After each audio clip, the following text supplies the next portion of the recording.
How amazing is that? That you are just on a ball of cooling iron and rock, orbiting around a gigantic nuclear oven, and that you are just one of millions of different creatures that live on this cooling planet. That's amazing. No one ever came up with anything that's even that similar. Before it was just like, yeah, this is the center of the universe. We're the most important creature. We own everything. Yeah. It's not exactly a great myth, but when you realize what that truth is, when you think about the implications that we are so insignificant, that even just as far as, say, Mars, that we're just a tiny blue speck, something that could be easily overlooked. When you really think about that, and you think about your place in the universe, you're just like, wow, I feel humble. Yeah, is that comforting? It's neither comforting nor scary. Well, for me, it seems more like it's spiritual. But the comfort of religion is that when I die, that's not it. Everything is over. Well, I think it's not just comfort. I mean, it's that purpose thing that I was saying about before, right? Where if you examine, like, if I am just an insignificant speck on this tiny blue planet in a meaningless corner of the galaxy, because trust me, we're in the boondocks, all right? We're just in the fucking middle of nowhere. Nobody would give a shit about it. And I'll tell you, the one thing that makes me feel is I kind of feel like less pressure. Someone's like, are you going to pay rent this month? And you're like, well, it doesn't really matter. I feel a little bit less like things that I do matter or that I worry about the consequences of making decisions, because in the grand scheme of things, I'm just as insignificant as everybody else. And I think that it is a little bit humbling that if we take ourselves too seriously, yeah, it's a bad thing. I think it is a bad thing. But I feel more humble. I feel more amazed at the fact that of the truth of what we discover about the universe. And not just, and I think there's a beautiful poetry. I mean, you talk to most scientists and and astronomers, and they'll just go on and on about it. They're just like, this is so amazing, and there are gigantic galaxies colliding with other galaxies or exploding in quasars, and you're just like, wow, the universe is pretty fucking cool. Unfortunately, some scientists have used the metaphor God to describe their feeling of awe, and have been picked up by theists. Well, yeah, you know, I suppose it's going to happen. Yeah. It's inevitable, but I really don't think that. Sure, you could describe all of the amazingness of the universe as a testament to God. I mean, let them always credit this guy.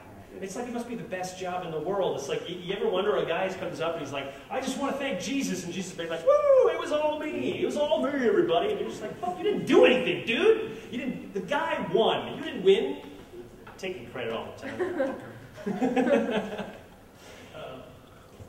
actually just had that for a class today. Was Einstein's quote, where he was a little bit annoyed at people thinking he was a Christian or religious of any kind, and he said, I told you guys, I do not believe in a personal God. If there is anything in me that is called religious, it is our ability, or it is the structure of the universe as we can see it. And keep in mind, this dude lived 60 years ago. The stuff we can see now would blow his mind. And here's the funny thing too: the stuff that you see is like a snapshot. It's you see Andromeda, and it's like that's not how it looks now. You see it millions of years after the light hits hits the eye of the telescope. Everything that we see is just a snapshot of the past, and it's kind of weird when you really think about it. That you can only see the past because the universe is just so tremendously huge that even light that travels super fast takes forever to reach your eyes. And that some of the galaxies that you observe, that's what they were like when dinosaurs were walking the earth. That's what you see. We're never going to get bored. We will never get bored. No, we'll never get bored. Yes? We kind of broached towards where I was getting at. One of the epiphanies, I have about 3 a day, that I had yesterday. Are you boasting, sir? No, I mean, they're not usually that important. They usually don't prove much. They're more like, food is good. Yeah, exactly. Exactly. Yeah.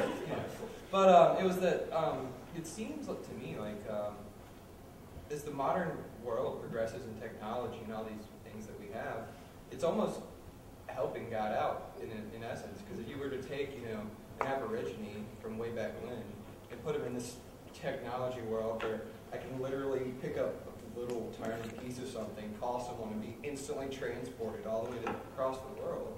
It seems like that would create a bit of a sense of wonder and design to things where I'm like, holy shit, this must be made by some badass. Well, wasn't it Arthur C. Clarke who said that technology is indistinguishable? Any sufficiently sophisticated technology is indistinguishable with magic. And yeah, look at cargo cults as the perfect example. Yeah. I don't know if many of you know what cargo cults are. In certain small isolated islands that were being utilized during the Second World War, many of these people thought that all this cargo coming in was this magical stuff. So they developed all these cults where they will literally build airfields and airplanes made out of bamboo, hoping that their god, called John Frum, is going to come back and bring peanut sheaths for everybody.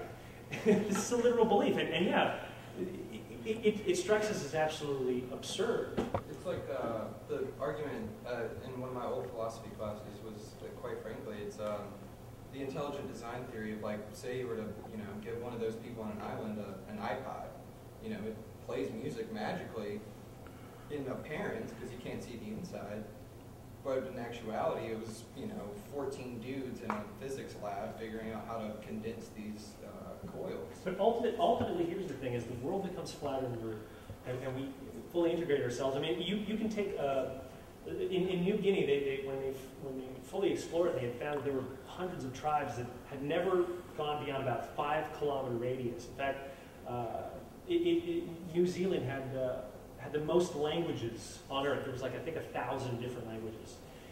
Now you could take because they were basically living in the Stone Age. You could take one of those babies and you could raise it here and it would just be able to be as functional as us.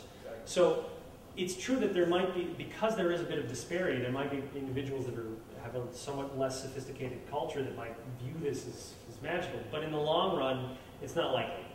It's not like we're getting more backwards. We really are integrating a lot better. And sure, there's these isolationist places that it's like, I don't want to be part of your world. But generally, I think people recognize that there's more to gain than to lose if you take part in this world now. And some of them don't have a choice. I mean, many of these places are tropical islands that are slowly disappearing as the oceans rise. So you got to get the fuck out, because we're apparently not going to do anything about that, unfortunately. Okay, one more question. I think that we're going to get the hell out of here. So that agrees the knowledge that we created God. We created God. That we created what? We created God. We create things. We look around. Well, I would say that, I mean, how imaginative are the images of God, right? Look at Greek mythology, even Christianity. It's just us with a gigantic beard, right? It's like, this is the best we can come up with. I mean, it's not even somebody with like 20 arms and fucking laser beam eyes. Nope. Just some old dude with like, pretty ripped, admittedly. Really, God is like, but yeah, we can't look beyond ourselves. We have to imagine that a God would be like us. I think, again, that's sort of like more of a sign of how arrogant we really are, right? That, of course, God looks like us. Absolutely fucking ridiculous. So I've never been impressed by any particular God. Any myth I've found generally unimaginative, entertaining, definitely. Us with more power and a worse at it. More power and worse at it. I can't remember who said it, but they said if there weren't a God, there would be a need for man to create one. Well, that is a depressing thought, isn't it? Okay, well, with that, I'd like to thank everybody for showing up. Thank you, guys. It's a very, like I said before, this is my first time, so hopefully you guys really enjoyed it. And I want, if you've never actually heard or anything that I do 2 podcasts a week. One of them is free, one of them is paid. I'm not going to force any of you to pay for one, but do check it out. If you like it, then I'd be happy to consider you guys fans. Thank you, everybody.